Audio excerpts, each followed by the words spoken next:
Assalamualaikum warahmatullahi wabarakatuh.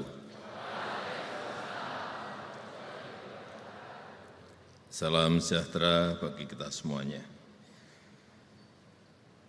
Yang saya hormati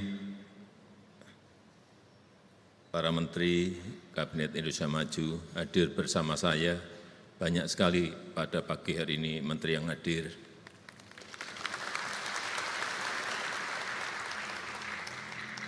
Pak Mendikbud,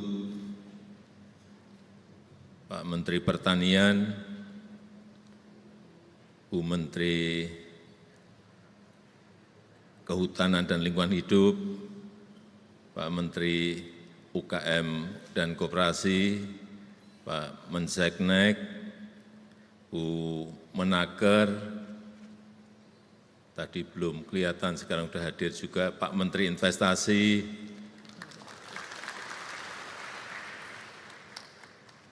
nggak tahu kelihatannya ini semua menteri lulusan IPB?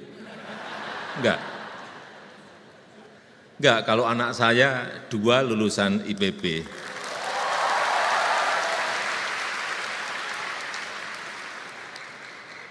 Yang saya hormati Gubernur Jawa Barat beserta Wali Kota dan Bupati Bogor.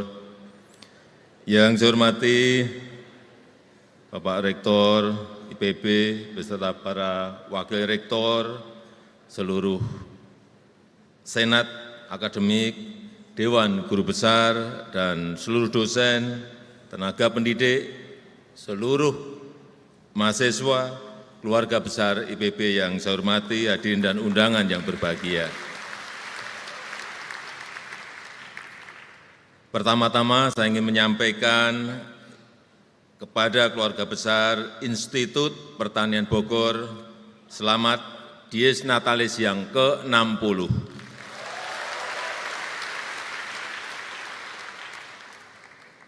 Semoga IPB semakin jaya dan semakin kontributif untuk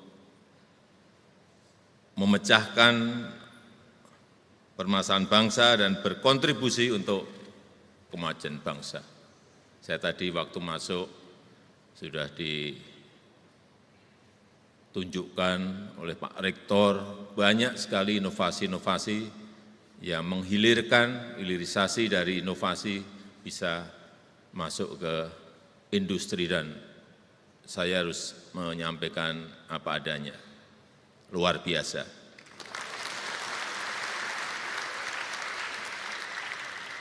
Ada cabai yang gede-gede merah gitu. Ada beras yang khusus untuk lahan-lahan tandus, ada yang beras yang 1 hektarnya bisa menghasilkan berapa tadi? 12 ton, ada garam, rumput laut, ada macam-macam dengan kemasan-kemasan yang sudah sangat modern, dengan brand yang sangat kelihatan sekali digarap dengan sentuhan marketing yang sangat bagus.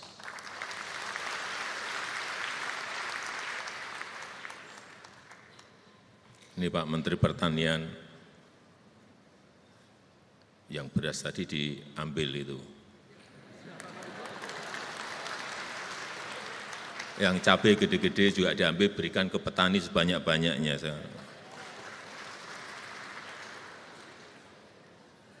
Barangnya jelas sekali.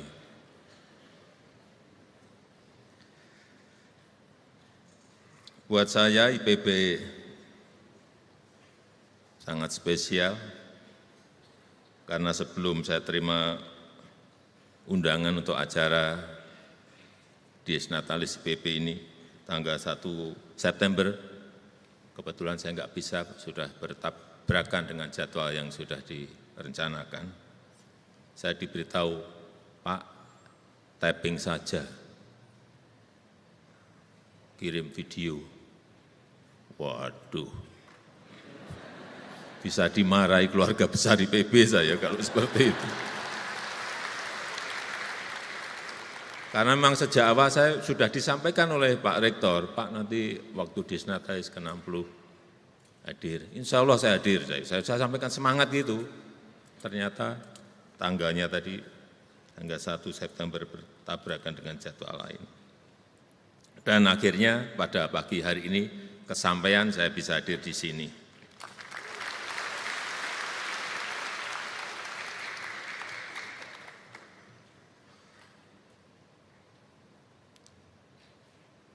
Bapak Ibu sekalian yang saya hormati, banyak orang bilang saya ini kalau cerita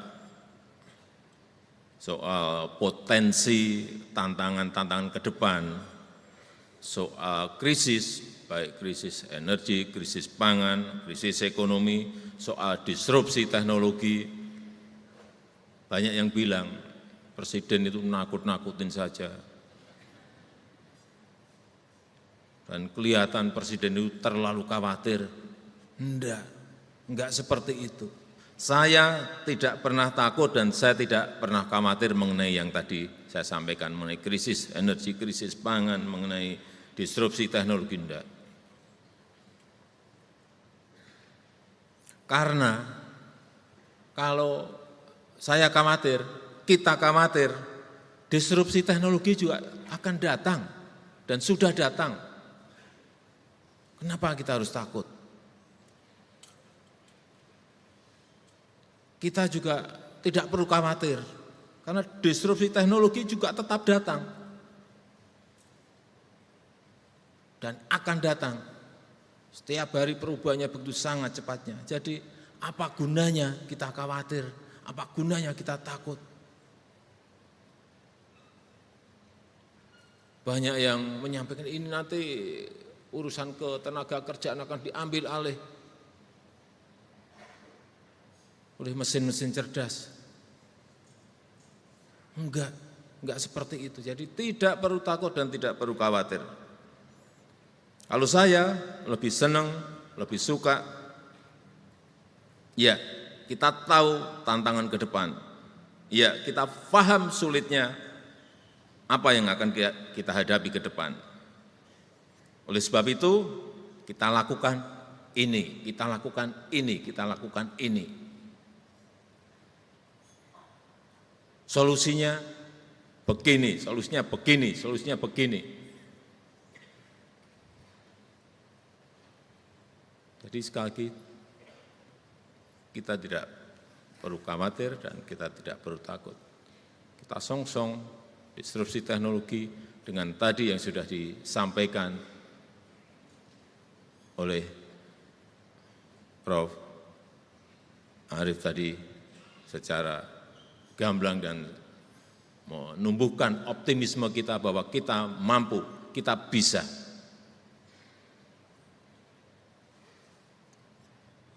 Saya berikan contoh ancaman krisis pangan, ini yang relevan dengan IPP. Ancaman krisis pangan. Kita tahu jumlah penduduk dunia semakin meningkat. Kebutuhan pangan tentu saja akan naik.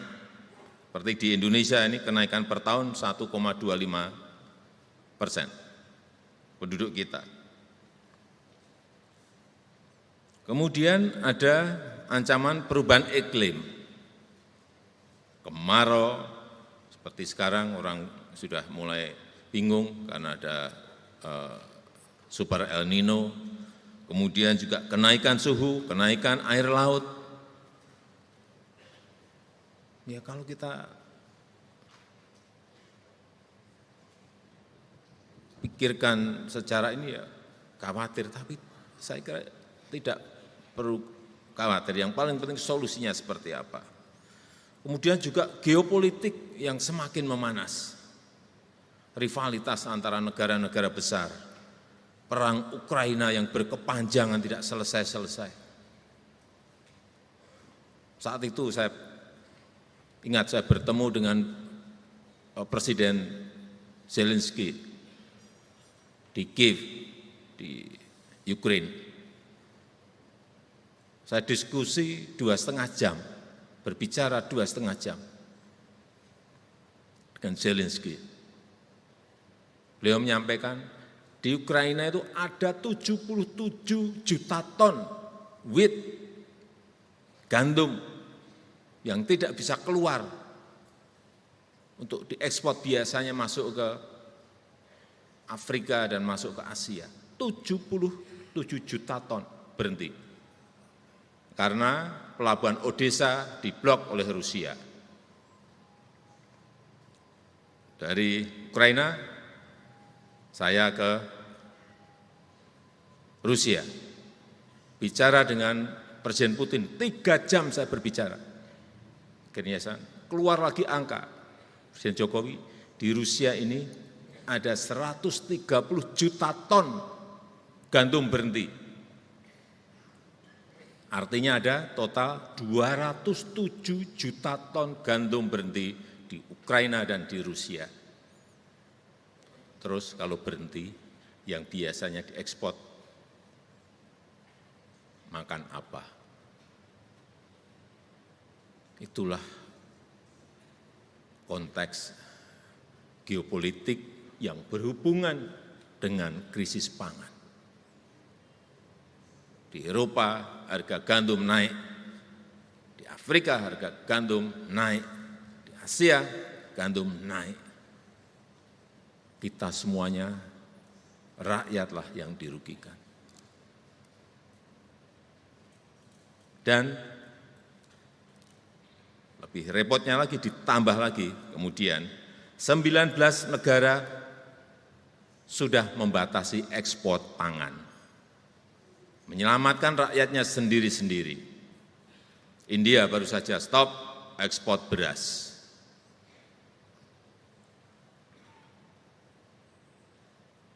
Akibatnya harga beras naik di semua negara.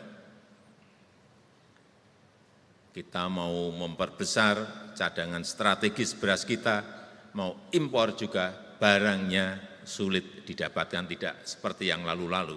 Nyodorin barangnya, Pak ini dibeli, Pak ini dibeli, Pak ini. Sekarang mencarinya sangat sulit. Karena ingin menyelamatkan rakyatnya sendiri-sendiri, memberi makan rakyatnya sendiri-sendiri. Ini semua kenyataan yang harus kita hadapi, harus kita sadari, kita terima, dan yang paling penting kemudian kita antisipasi apa yang harus kita kerjakan. Nah, ini tugasnya IPB, Pak Rektor.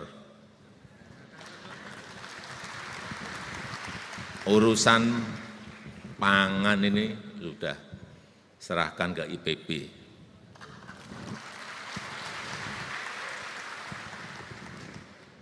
Insya Allah rampung. Saya tunggu apa antisipasi kita.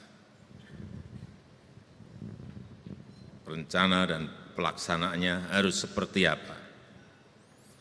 Oleh sebab itu, dengan tantangan-tantangan yang ada tadi, kita perlu inovasi besar-besaran yang bisa menjadi terobosan, yang bisa menjadi langkah besar kita ke depan itu seperti apa. Untuk menjadikan permasalahan pangan dunia sebagai peluang Indonesia untuk menjadi lumbung pangan. Ada kesulitan, ada krisis, tapi itu juga bisa menjadi sebuah peluang, bisa menjadi sebuah kesempatan. Sehingga nantinya bisa justru meningkatkan kesejahteraan petani kita, mensejahterakan nelayan kita. Karena ada kesulitan-kesulitan yang tadi saya sampaikan. Di mana menurut saya belum bisa dibilang inovasi jika belum kita ini rada-rada gila gitu. Belum bisa dibilang inovasi jika kita belum dibilang out of mind. Belum bisa dibilang inovasi jika belum dibilang tidak mungkin.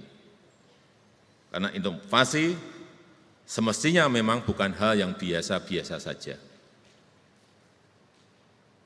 Kalau nanam padi biasanya 1 hektar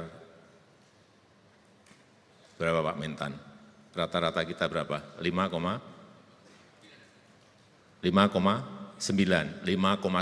ton. Ada inovasi baru, hanya 6, bukan inovasi. Kalau tadi yang dibilang Pak Rektor, Prof. Arief tadi 10 atau 12, itu baru inovasi.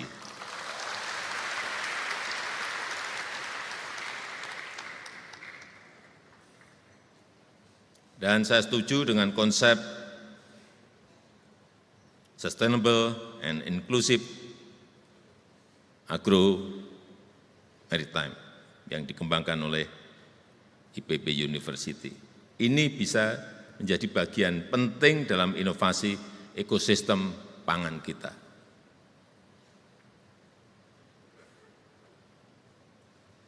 Namun, saya yakin upaya tersebut tidak bisa diselesaikan oleh satu disiplin ilmu saja. Tidak bisa monodisipliner, tapi harus interdisipliner dan bahkan transdisiplin ilmu. Enggak bisa sekarang ini. Semuanya saling kait-mengkait. Dan saya menyambut baik perluasan disiplin ilmu IPB yang tadi disampaikan oleh Pak Rektor, karena memang kita butuh multidisiplin ilmu untuk mengembangkan ekosistem pangan kita. Butuh manajemen dan pendekatan sosial, butuh intervensi advance teknologi, butuh AI, butuh stem cell, butuh bioteknologi, butuh big data, butuh IoT, butuh robotik system, semuanya kita butuhkan. Ini saya minta, sekali lagi, jangan alergi dengan teknologi. Jangan hindari perubahan teknologi. Jangan takut dengan mesin cerdas, dengan AI. Karena kemarin waktu di G7, G7, waktu di G20, waktu di ASEAN Summit, semuanya berbicara mengenai AI. Takut sekali semua negara mengenai AI. Regulasinya belum ada, aturan mainnya belum ada, AI-nya terus lari, terus berubah-ubah terus. Semua dibicarakan. Artinya memang ya kita harus mengantisipasi dan bersiap diri. Sekali lagi, jangan takut dengan mesin cerdas, dengan AI. Teknologi tak akan bisa mengalahkan manusia, percaya itu. Teknologi tak akan bisa mengalahkan manusia, karena mesin itu hanya punya chip. Mesin itu hanya punya chip. Tapi manusia punya hati, punya rasa, mesin enggak punya.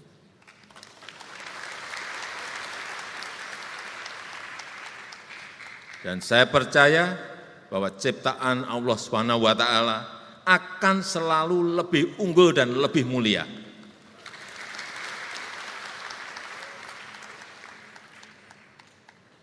Oleh sebab itu saya ingin IPB jadi sasana untuk menghasilkan insan-insan unggul yang tidak hanya kompeten di akademik, tapi juga punya karakter yang baik, memiliki akhlak yang baik, yang cinta tanah air, yang punya optimisme tinggi, yang selalu ingin membantu sesama, dan saya yakin IPB University sangat bisa mengambil peran itu.